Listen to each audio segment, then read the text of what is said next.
Bapa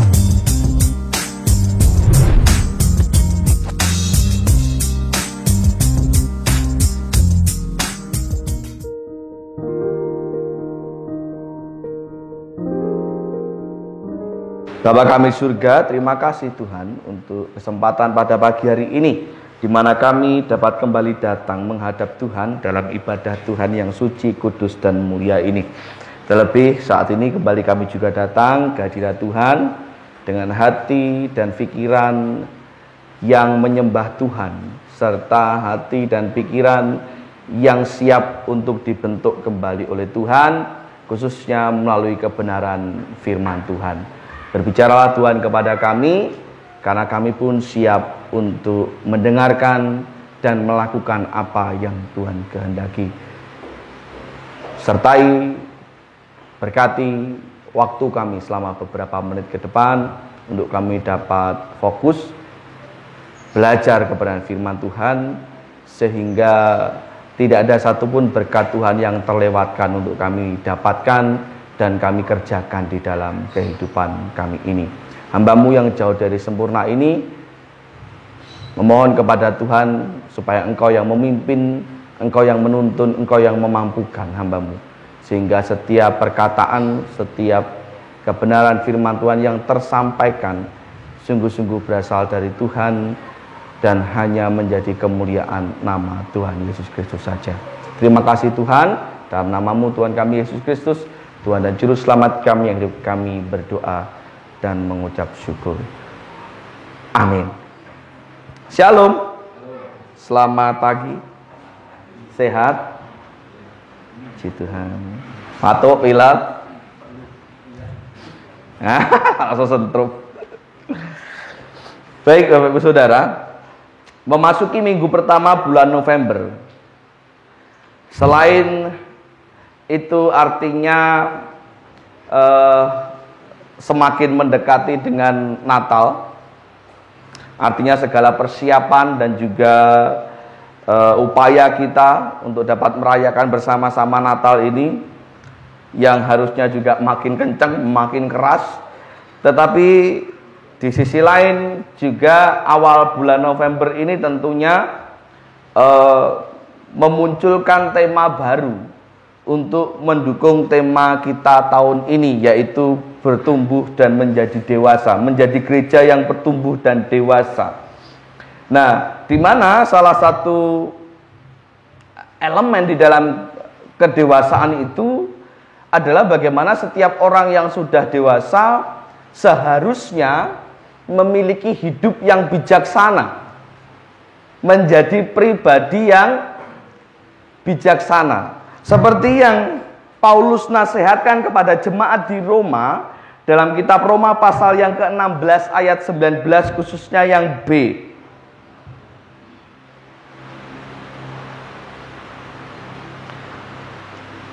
Roma 16 ayat 19 khususnya kalimat yang B.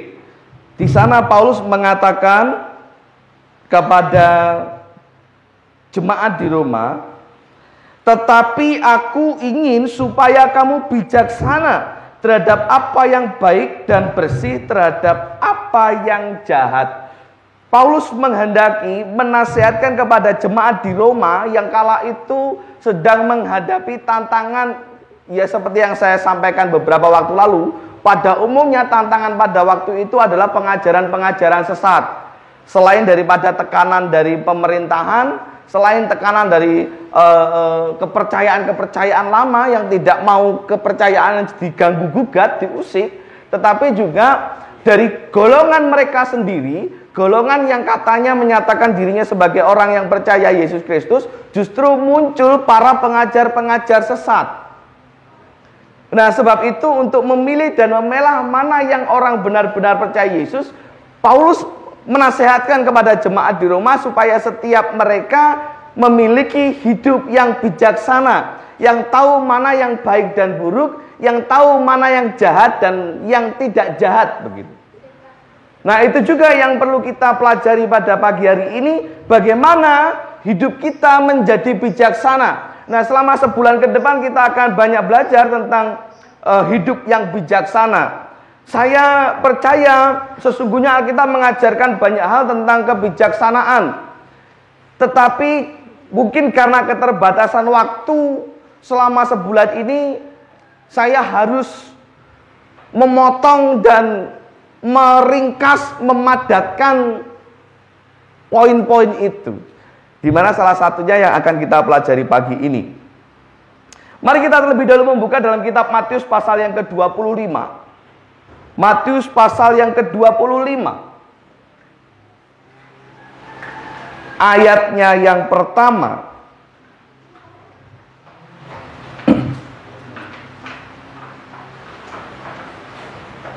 Matius pasal 25 ayat yang pertama sampai dengan ayat yang ke-13 tentang gadis yang bijaksana dan gadis yang bodoh.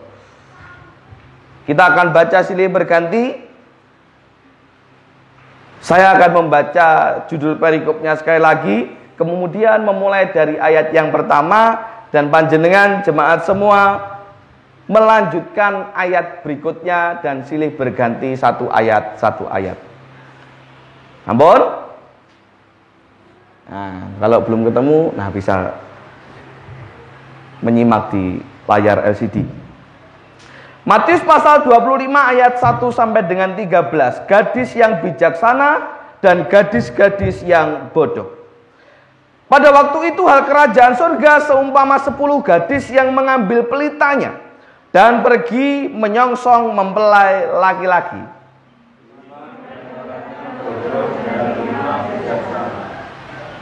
Gadis-gadis yang bodoh itu membawa pelitanya, tetapi tidak membawa minyak.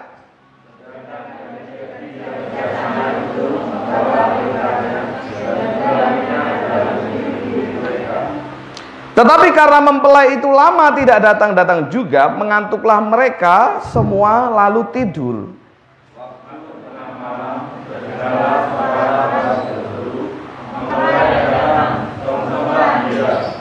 Gadis-gadis itu pun bangun semuanya lalu membereskan pelita mereka.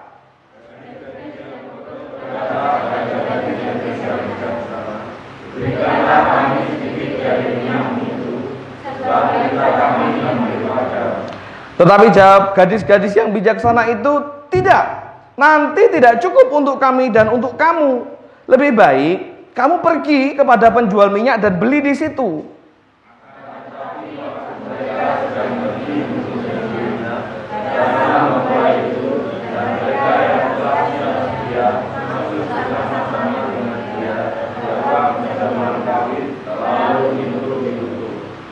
Kemudian datang juga gadis-gadis yang lain itu dan berkata, Tuan, Tuan, bukakanlah kami pintu. Tapi ia menjawab, aku berkata kepadamu, sesungguhnya aku tidak mengenal kamu. Karena itu berjaga-jagalah, sebab kamu tidak tahu akan hari maupun akan saatnya.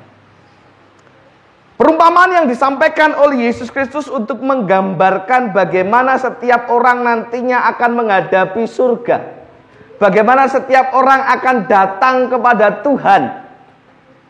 Namun kita tidak akan berbicara tentang surga itu, tetapi saya akan menyampaikan dari sisi yang lain bagaimana sikap atau bagaimana kita bisa belajar menjadi bijaksana dari 10 orang gadis ini.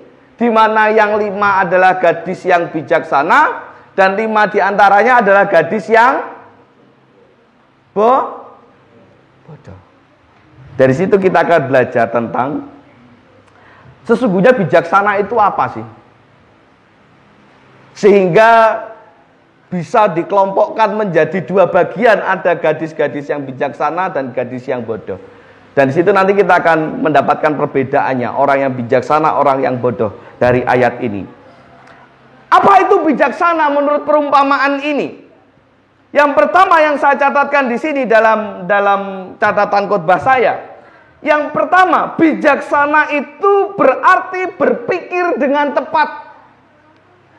Bijaksana itu berarti berpikir dengan tepat. Orang yang bijaksana akan memiliki pikiran yang tepat. Pikiran yang tepat itu pikiran yang seperti apa? Mengapa harus berpikir tepat? Karena pikiran itu, dalam hikmat saya, pikiran itu adalah langkah awal seorang manusia untuk menentukan apa yang akan dia lakukan, apa yang dia putuskan, apa yang akan dia kerjakan di kemudian hari. Semuanya berawal dari pikiran. Makanya Yakobus pun mengajarkan kepada kita dalam kitab Yakobus, ya, kalau Anda melihat, kalau kamu mau pergi ke kota anu itu tidak dilarang, tetapi hendaklah libatkan Tuhan. Jadi apapun yang kita mau lakukan sebenarnya Alkitab tidak melarang, tetapi hendaklah segala sesuatunya kamu pikirkan, begitu. Pikirkan lebih dahulu apa yang perlu dipikirkan. Nah, itu menjadi pertanyaan. Kalau saya mencatat di sini dalam ayat yang ketiga dan keempat itu, di mana gadis bodoh itu membawa pelita tetapi tidak membawa minyak, orang bawa cadangan minyak. Sedangkan gadis yang bijaksana dia membawa pelita plus cadangan minyak. Seorang yang bijaksana akan memikirkan apa yang sekiranya mungkin saja terjadi di kemudian hari, sehingga dia dapat mengambil satu keputusan yang tepat. Dengan kata lain, orang yang bijaksana akan berpikir terlebih dahulu sebelum bertindak, berpikir terlebih dahulu sebelum memutuskan, berpikir terlebih dahulu sebelum berbicara, bukan sebaliknya. Paham ya sampai sini? Karena banyak orang yang tidak bijak, atau kalau dalam bahasa kalimat ini, banyak orang yang menjadi bodoh. Oleh karena apa? Mereka tidak mikir terlebih dahulu sebelum bertindak. Sikatlah wes yang penting. Engko nek apa-apa pikir carry. Dan itu bukanlah orang yang bijak. Karena pikiran itu adalah kunci awal untuk melangkah dan bukan sebaliknya. Sebagaimana gadis-gadis yang bijaksana yang memikirkan serta mempersiapkan minyak cadangan sebelum pergi melaksanakan tugasnya. Tetapi sebaliknya gadis-gadis yang bodoh itu, ya yang penting jalan saja dulu. Engkau pikir engkau, nanti pikir nanti. Mereka tidak mempersiapkan segala sesuatunya, padahal persiapan itu penting. Supaya dapat mencegah segala kemungkinan buruk yang mungkin saja terjadi. Walaupun terkadang orang menyalahartikan bahwa orang yang memikirkan apa yang akan terjadi besok itu, kadang kalau saya gini, saya tipe orangnya adalah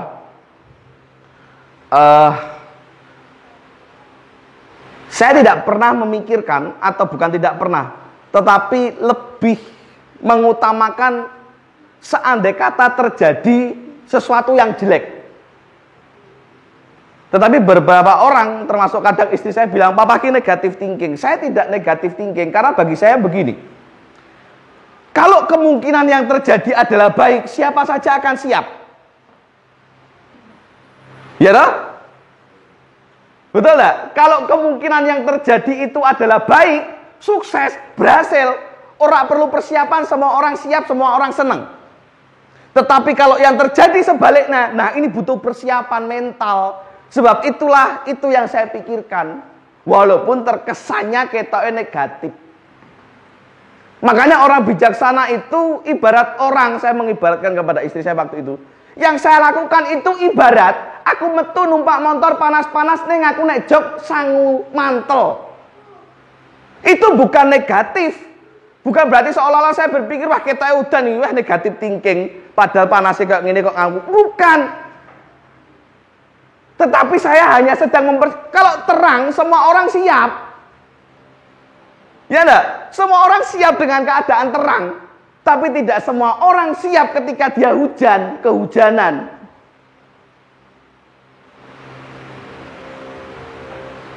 Jadi ketika saya harus mempersiapkan mantel walaupun hari sedang panas, menurut saya itu bijak. Karena kita tidak akan pernah tahu hal buruk apa yang terjadi di depan. Orang terus, alas yang penting melaku. Lah kalau udan dia pikir carry. Lah bagi saya nyuwun sewu itu seperti gadis-gadis yang bodoh.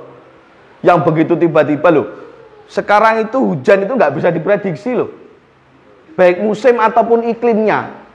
Yang saya tahu ya, zaman dulu saya kecil, semua itu sudah kayak ketotot dan bisa diprediksi. 6 bulan udan, 6 bulan panas.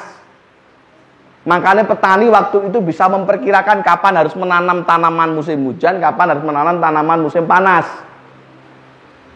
Saiki petani ngeluh, wayahe musim panas dadi udan. Ya tanduran sing kudune tukul di musim panas bosok karena apa kena udan. Sebaliknya lho ki jane wayah udane teko kok ora ndang teko, panase rak karuan, garing tandurane.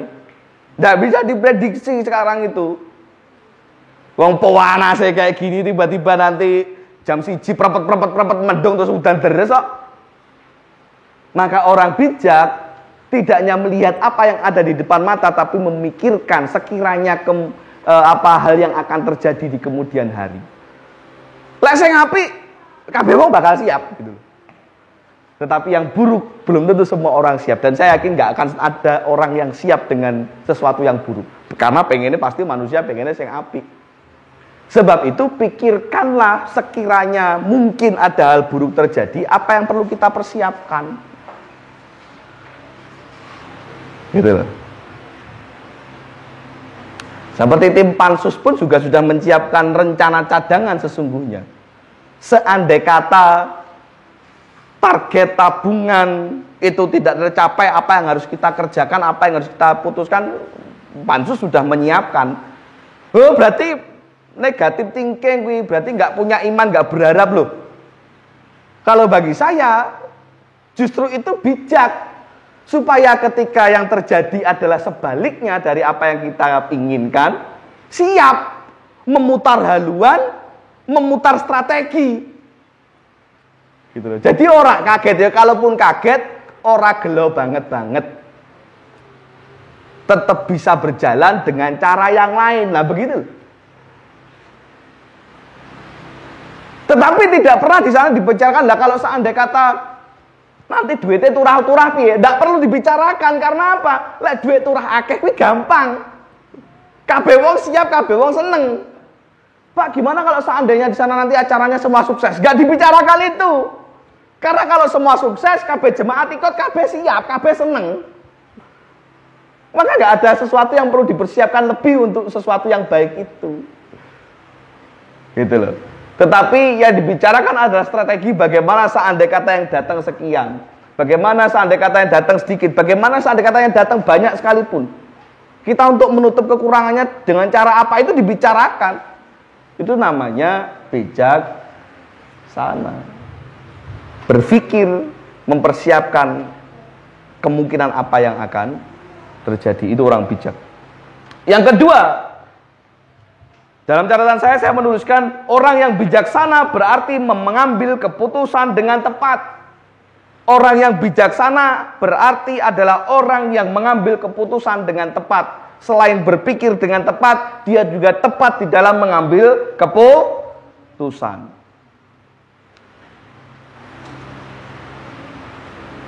Sebagaimana gadis bijaksana yang sudah mengambil keputusan sejak dini bahwa ia mempersiapkan adanya minyak cadangan.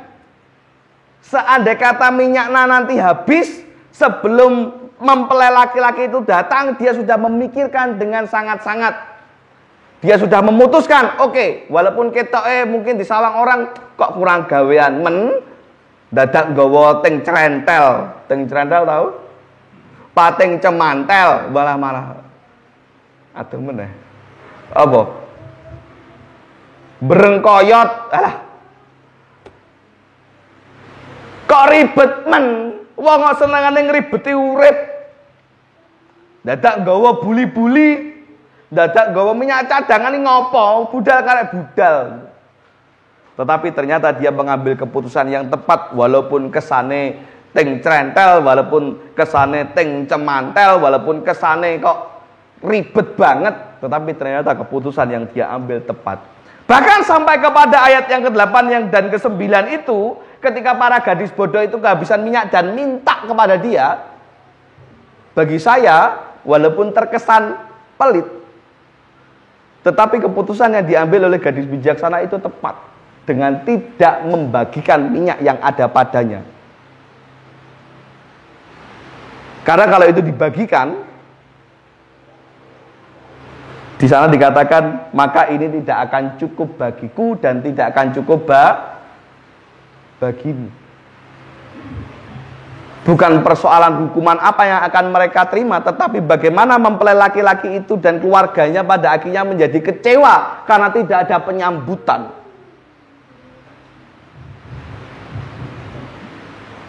Itu yang akan terjadi seandai kata semuanya kehabisan minyak pada lampunya.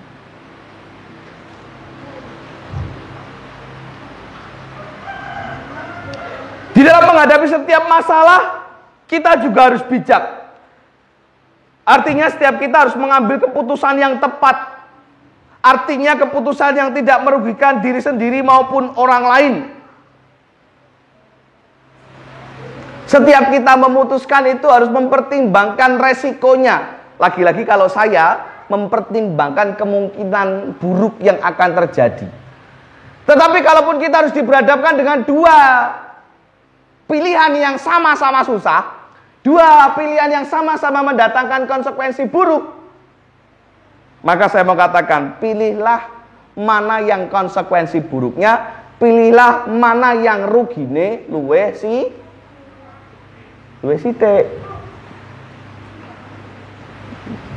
Itu namanya keputusan yang bijak. Walaupun terkadang keputusan itu tidak menyenangkan semua orang, tidak menyenangkan mayoritas bahkan, tetapi pada akhirnya percayalah, keputusan yang diambil dengan tepat, dengan bijak, pada akhirnya akan membawa keberuntungan, membawa berkat bagi semua orang.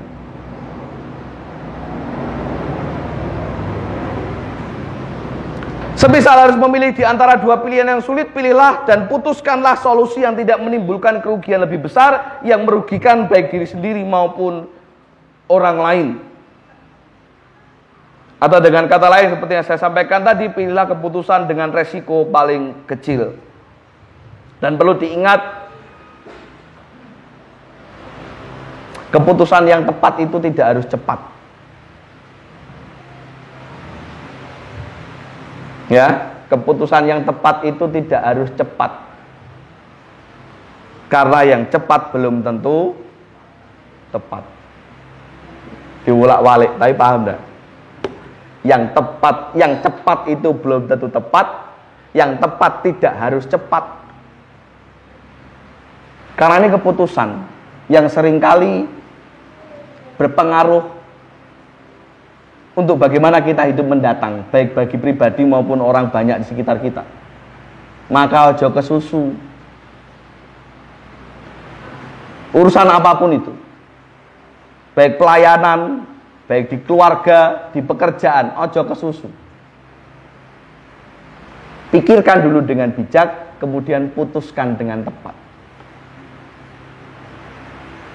Ya, ojo buru-buru. Sing banter kuwi urung tentu apik, sing cepet urung tentu apik. Kalau saya ibaratkan, Valentino Rossi itu menang karena dia cepet, tapi di sirkuit. Jajal dia juga numpak motor cepet diantar naik Indonesia Simpang 5. Minimal sempret polisi. Tapi sekarang polisi nggak nyempret ya, Pak ya. Tilang ya. Polisi tidak nyempret. Tetapi kemana-mana bawa HP, kameranya dinyalakan. Korban nih.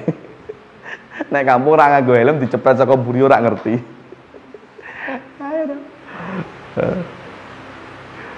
Sing cepat kuwi belum tentu tepat. Yang tepat tidak harus cepat. Ya, mudeng ndak? Wes, ya gitulah pokok intinya.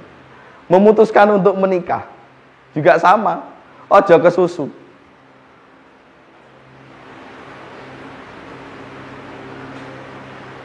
Karena menikah sekali untuk seumur hidup ya. Beda ya. Calon mantan. Ya kabeh ya calon mantan sing urung nikah. Veliko ya calon mantan kae. Tapi cek suwi, rasa melilik dhisik cek suwi. Tapi kan tetep calon mantan jenenge. Urung nikah. Gitu. Mbok Estro ya calon mantan. Nah, tapi cek suwi. Oh jenenge calon kok. Ora usah kesusu. Karena yang cepat itu belum tentu tepat. Pertimbangkan lebih dahulu. Seandainya kata saya mengambil keputusan ini baiknya apa, buruknya apa. Loh, kok buruk kabeh? Ya pilih yang buruknya paling sithik.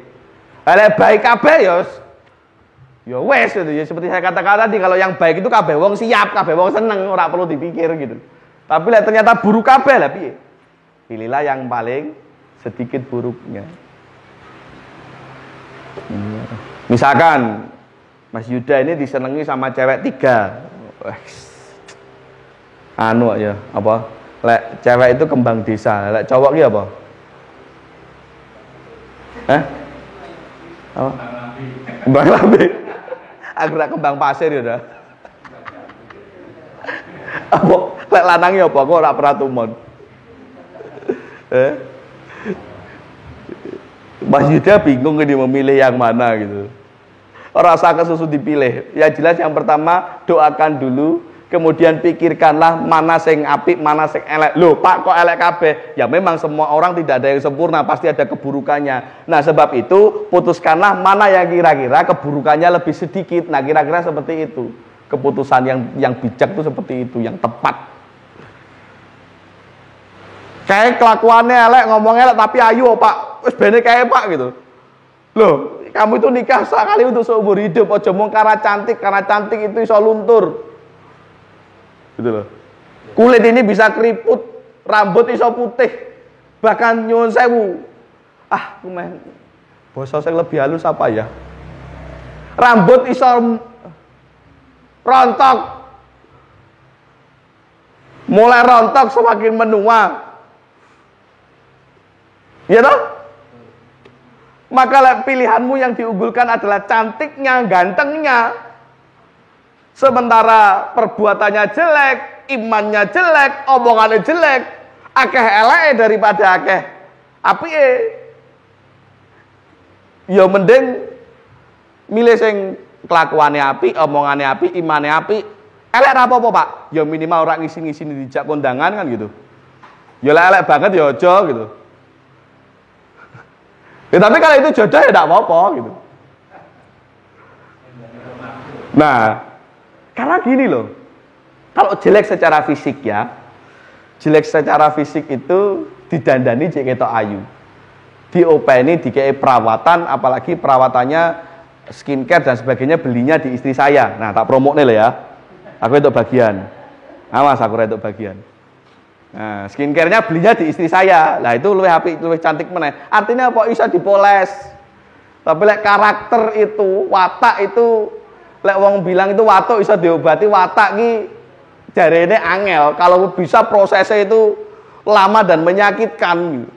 Dan seringkali banyak yang gagal mengubah watak seseorang atau bahkan wataknya diri sendiri. Ya lah aku mending ragat sithik moles wajah daripada ngenesati ning moles kelakuan ra api-api. Ya kayak prinsipku gini Mas Yuda.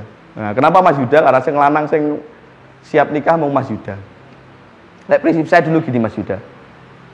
Aku ndak mau cari istri yang cantik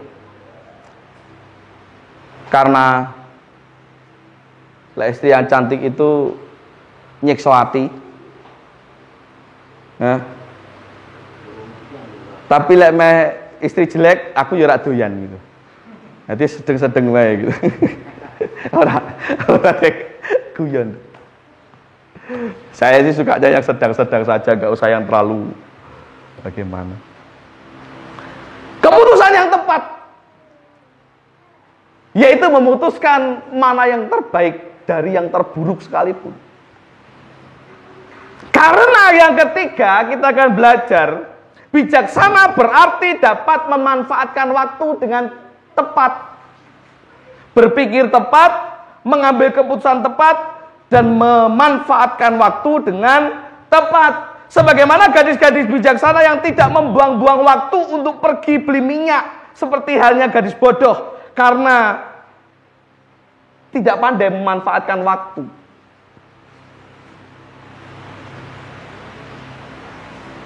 Gitu, wayahe pengantin teko malah tuku minyak. Lah ndek mau ngopo wae.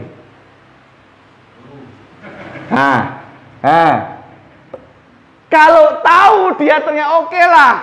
Kita maklumi mungkin lupa. Walaupun nampaknya lupa itu juga lucu. Mosok lali kok barengan wong limo gitu loh. Ya kan? Tapi oke lah lupa, oke gitu ya. Kadang kan wong kan ya iso membela diri toh, Pak. Sapa wong gelem disalahke. Gitu loh. Ya kadang membela diri aku lali kok. Ya wis lali. Nek ngopo kowe malah melu turu? Karena 10-10-nya tadi tidur mungkin nunggu terlalu lama. Tapi ngopo melu turu gitu loh.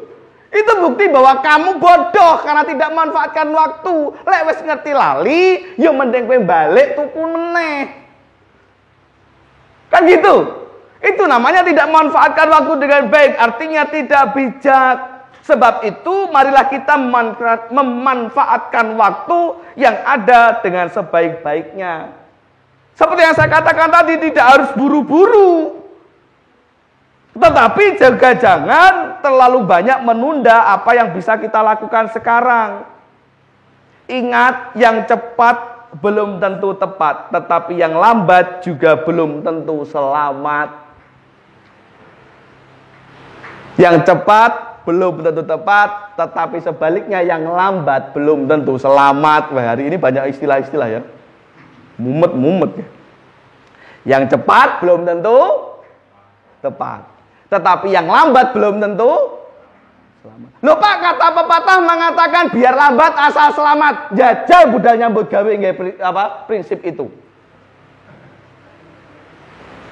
Mas, iki wis jam piro wae budal? Alah nyantai biar lambat asal selamat. Ya ora bakal selamat tekan kono dipecat.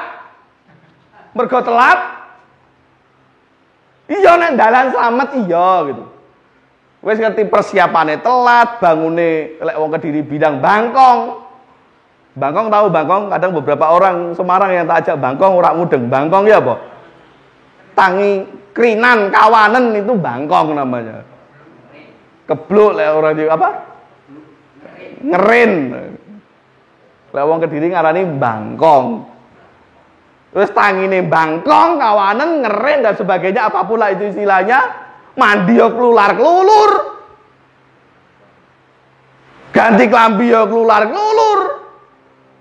Budal kerja atau budal sekolah atau budal kemanapun ya sak penake klular-klulur ngegas ya nyantai karo.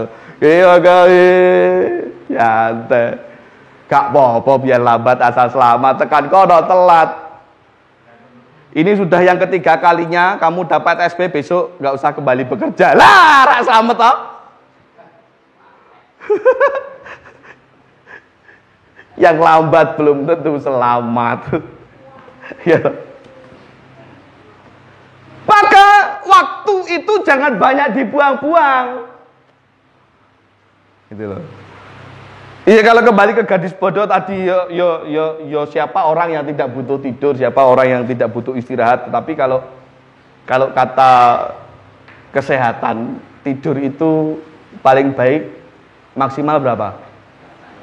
8 jam. Maksimal 8 jam.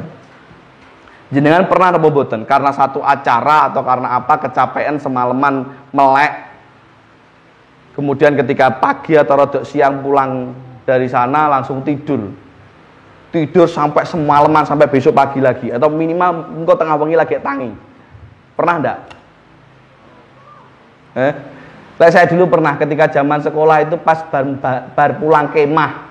Karena biasanya kalau sekolah itu kan ada persami atau apapun itulah, kemah. Karena kemah itu kalaupun bisa tidur malam banget, itu pun belum tentu langsung tidur karena kumpul karo konco-konco jeneng bocah kan berarti jegigisan gitu. Pulang-pulang sampai rumah ngantuk. Sampai malam. Bahkan bangun-bangun malam cuma karena lapar, habis itu tidur lagi sampai besok pagi. Jenengan tahu apa yang terjadi? Bukannya capek itu hilang, tapi di badan malah sakit semua. Napa? Kakean turu. Makanya orang kesehatan atau apa istilahnya? Ya pokoknya kesehatan menganjurkan maksimal 8 jam. Artinya kalau lebih dari itu elek, kurang pun juga kalau kurangnya akeh ya tidak baik. Ya maka itu manfaatkanlah waktu yang ada dengan sebaik-baiknya. Waya istirahat, waya nonton TV, waya kerja ya kerja. Memanfaatkan waktu. Itu namanya orang yang bijak.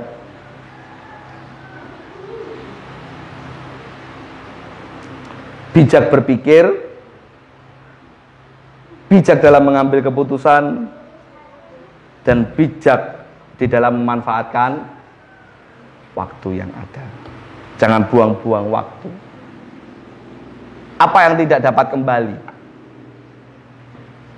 Apa yang tidak dapat kembali? Saya pernah mendengar kata bijak seseorang dalam ilustrasi firman Tuhan yang disampaikan. Yang tidak dapat kembali itu adalah batu yang dilemparkan. Itu gak iso balik. Kecuali batu itu ngenai batuke wong lewat terus dibalangne balik. Lah itu lagi balik. Tapi kalau gak kena batuke orang ya gak akan balik dhewe. Jadi waktu lewes diuncal kira bakal iso balik. Yang kedua, apa yang tidak bisa kembali? Perkataan, ucapan. Sekali ucapan itu dikeluarkan nggak bisa ditarik. Ya sudah, saya tarik kembali ucapan saya. Ora iso. Kadung nglarani ati. Yang ketiga, waktu. Sekali kita menyia-nyiakan waktu, kita tidak bisa mengulang kembali. Wah, ngerti ngono aku biyen diomongi ibuku manut, kon sekolah manut, kon sarapan manut, ora dadi kaya saiki. Ora iso balik. Ya Tuhan, sebesar apapun imanmu, muga-muga aku dadi bocah cilik meneh. Ora kayak film-film yang tiba-tiba diar dadi cilik meneh, ndak bisa. Waktu tidak akan pernah bisa kembali. Maka dari itu, mumpung kita masih punya banyak waktu, manfaatkanlah sebaik-baiknya. Pak lewes kadung piye? Ya wis. Sisa waktu yang kita punya ini yang kita tidak tahu sampai kapan, manfaatkan sebaik-baiknya. Nah, sing masih punya banyak waktu, anak-anak ini. Nah, Sifra, Afa, waktumu ojo kakean nggih dolanan HP. Kamu akan menyesal nanti ketika besar. Nah, ya. Aduh, ngerti ngono dhisik manut ibuku. Ngerti aku golek sekarang golek gawean angel, ngerti ngono manut ibuku kon sinau-sinau, gak iso balik. Tidak bisa ya, sing cilik-cilik, sing sekolah, manfaatkan waktu sebaik-baiknya. Tugas pelajar itu apa toh? Tugas pelajar itu apa toh? Belajar. Maka belajarlah dengan sebaik-baiknya. Nah, yang terakhir lah. Payahnya anak-anak sekarang selalu bilang, "Lu, tapi tugasku ada di HP." Nah, repot.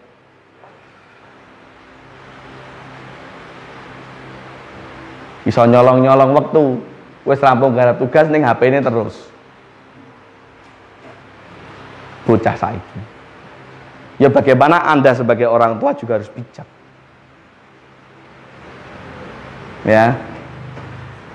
Kerja harus bertanggung jawab untuk keluarga, melakukan aktivitas ya, tapi jangan lupakan anak kita di rumah juga.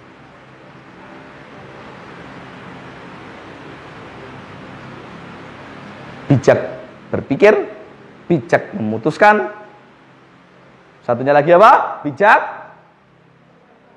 manfaatkan waktu. Biarlah ini menjadi berkat bagi kita semua, menjadikan kita pribadi yang semakin hari semakin bijak dalam kehidupan. Belajar dari gadis bodoh dan gadis bijaksana. Jadilah pribadi yang bijak, yang dapat berpikir dengan tepat, memutuskan dengan tepat, dan juga memanfaatkan waktu dengan tepat. Tuhan Yesus memberkati kita semua. Kita akan tunduk kepala dan Berdoa. Terima kasih Tuhan, terima kasih Yesus untuk waktu yang Tuhan berikan bagi kami. Untuk kami dapat belajar kebenaran firman Tuhan, untuk dapat mengerti apa yang menjadi maksud dan rencana Tuhan. Kalaupun ada yang tidak berkenan dalam hidup kami selama ini, kami menjadi pribadi yang bodoh, yang tidak bijaksana di dalam memanfaatkan, di dalam menjalani kehidupan kami pribadi lepas pribadi. Tuhan mengampuni kami, dan untuk kedepannya Tuhan memampukan kami untuk lebih bijak lagi. Bijak dalam berpikir, bijak di dalam memutuskan, dan bijak di dalam memanfaatkan waktu yang ada, supaya hidup kami untuk hari ini dan sampai ke depannya nanti sungguh-sungguh berarti, bermakna, menjadi berkat tidak hanya bagi kami, tetapi juga orang-orang sekitar kami, dan mempermuliakan nama Tuhan sampai selama-lamanya. Terima kasih Tuhan, hamba-Mu sudah selesai berbicara. Biarlah Roh Kudus-Mu yang menyentuh hati dan pikiran jemaat-Mu pribadi lepas pribadi. Ampuni jikalau ada hal yang tidak berkenan yang keluar dari mulut hamba-Mu ini, yang tidak berasal daripada Engkau. Engkau Tuhan yang menyempurnakan segala sesuatunya. Terima kasih Tuhan, dan dalam nama-Mu Tuhan kami Yesus Kristus, Tuhan dan Juru Selamat kami yang hidup, kami berdoa dan mengucap syukur. Amin.